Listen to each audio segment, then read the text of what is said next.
La vie est un rêve et tu en es le rêveur, le créateur. Je suis Flo de la Vega et je rêvais de créer un espace de partage, d'expression et de liberté.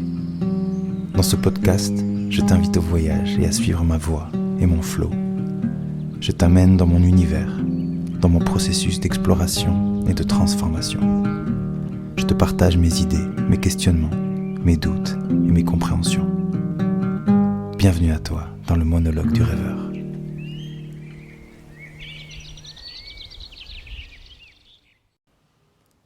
Vivre ses rêves, vivre de son rêve et aller au bout de ces choses qui sont en nous.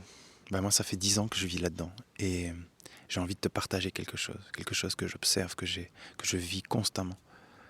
Parce que cette quête des rêves ne s'arrête jamais. Il n'y a pas un rêve ultime et ça y est, on est arrivé.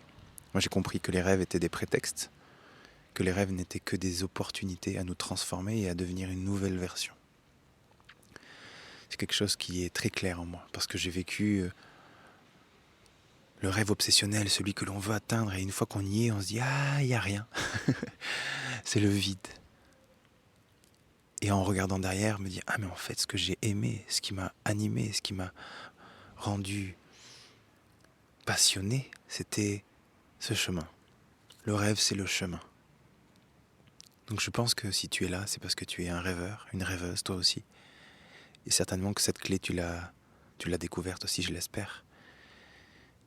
En tout cas, j'avais envie de te parler de quelque chose qui parle en ce moment. En ce moment, je suis dans une nouvelle création. Chaque matin, je me réveille, chaque matin, je suis face à moi-même et je visualise ces rêves. Je visualise qui je veux devenir et je visualise ces transformations dans lesquelles je vais m'engager. Et je me rends compte qu'il y a des choses qui me déstabilisent très souvent et depuis toujours dans la réalisation de mes rêves, dans la connexion que je peux avoir avec moi. C'est le monde autour. C'est les gens, c'est les autres. C'est le bruit qu'il y a autour. Et il y a des conseils que j'aimerais te donner, même si ça n'a pas trop de sens, puisque chacun a son parcours et qu'évidemment les clés de réalisation de nos rêves, elles nous sont propres. Mais je crois qu'il y a des choses qui sont très parlantes et qui nous concernent tous.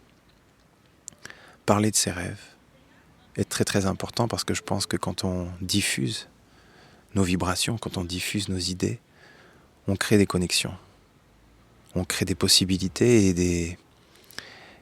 et des ponts pour aller vers ces choses-là. Mais je crois qu'il y a quelque chose de très très important, c'est de protéger nos rêves, c'est de protéger notre essence, surtout quand elle est à l'état de graine, surtout quand on est en train de la semer dans notre petit jardin intérieur. Je crois que ce sont des moments très très très importants de connexion, de méditation, dans lesquels il faut être très fort. Il y a un truc parallèle que j'ai vécu, que je vis depuis quelque temps, qui est un peu paradoxal, mais ça me connecte à ça. Ça me ramène à cette idée de protection. Quand on traverse des moments très durs, choisis ou pas choisis, moi je vais parler de ceux que je choisis. Quand on traverse des moments de défis, par exemple, ces derniers temps, je me suis lancé des défis de physique, de marche, de monter des montagnes à plus de 4000 mètres, et donc de me mettre dans une grande difficulté physique, mentale, psychologique. Et ce que j'ai compris en faisant ces défis, en vivant ces défis, c'est que, en fait, ça nous amène forcément à l'intérieur. Quand on vit l'inconfort, que ce soit les bains froids, que ce soit la douleur, ou ce genre de défi, il y a un espèce d'état de survie qui s'active et on est connecté à l'intérieur. Soit on se fait happer par nos pensées, et là, on passe un très très mauvais trip, on bat de trip. Soit on rentre dans cet état de transe, cet état de méditation dans lequel on est à l'intérieur et on est avec nous-mêmes. Et ce qui se passe à l'extérieur, il est là et on l'observe. La douleur est là, on l'observe. Le mal-être est là, l'inconfort est là. On avance, on observe. Et d'avoir vécu ces moments de transe, d'obscurité, on va dire, puisqu'à l'intérieur, on observe tout ce qu'il y a de plus sombre en nous aussi. Ça m'a amené à me connecter au fait que je suis infini, je suis fort, beaucoup plus fort que ce que je pouvais imaginer, beaucoup plus résilient que mes ressources sont infinies. Et bizarrement, d'avoir vécu ces moments-là très intenses, ça me ramène une force incroyable dans les moments où justement je crée mes rêves. Dans les moments où je dois rester à l'intérieur. Parce que j'aimerais aller très vite. Dès qu'on a un rêve qui apparaît, on voudrait déjà qu'il soit là. On voudrait déjà qu'il se réalise. Et souvent, ça nous met dans une inquiétude, dans une anxiété du rêve. On veut déjà y être. Et on est un peu partout et on s'éparpille et on éparpille un petit peu notre énergie. Et s'il y a quelque chose que j'aimerais te dire, et là où je voudrais t'inviter, c'est dans cette espèce de force tranquille qu'il y a en nous. Dans cette espèce de méditation, dans cette espèce de connexion à soi. Garde tes rêves, protège tes rêves, cultive tes rêves. N'écoute pas les mondes autour. Surtout, ne va pas demander la validation de quelqu'un.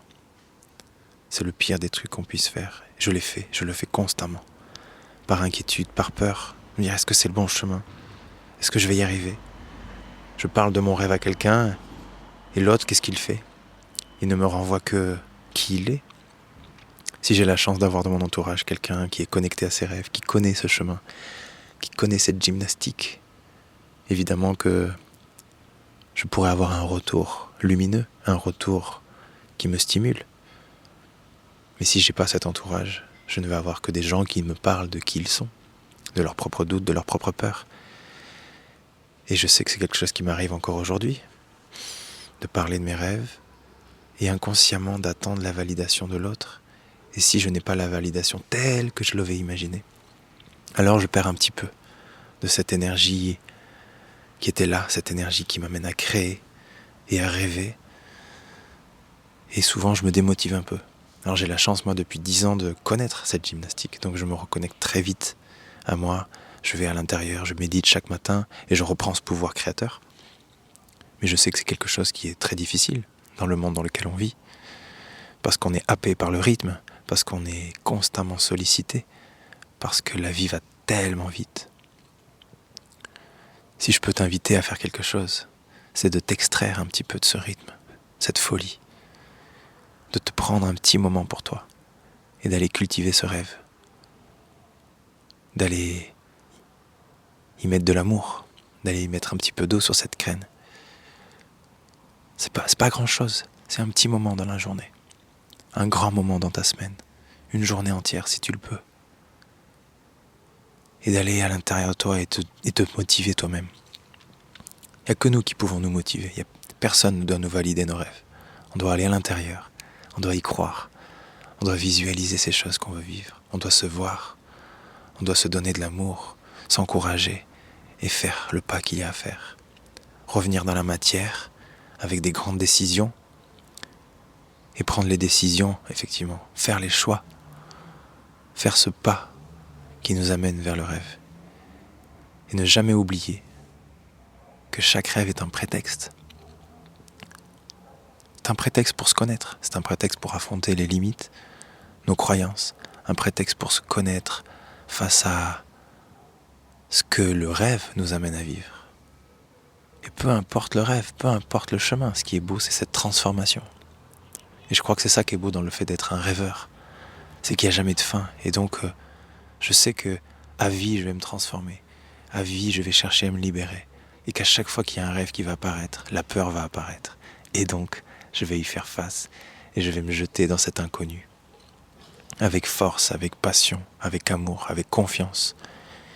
Et il ne peut rien m'arriver. Je peux juste me transformer. Et grandir, évoluer. Et transmettre cet amour que j'ai au fond de moi. Merci à toi. À bientôt. Merci pour ton écoute et merci pour ton attention. C'est un grand kiff pour moi de te partager tout ça. N'hésite pas à me soutenir, à diffuser et à partager ce podcast autour de toi. Et si tu veux avoir plus d'infos sur les événements, les retraites, les concerts et tous les contenus que je propose, je t'invite à t'abonner à ma newsletter et à aller checker mon site flodelavega.com. À bientôt.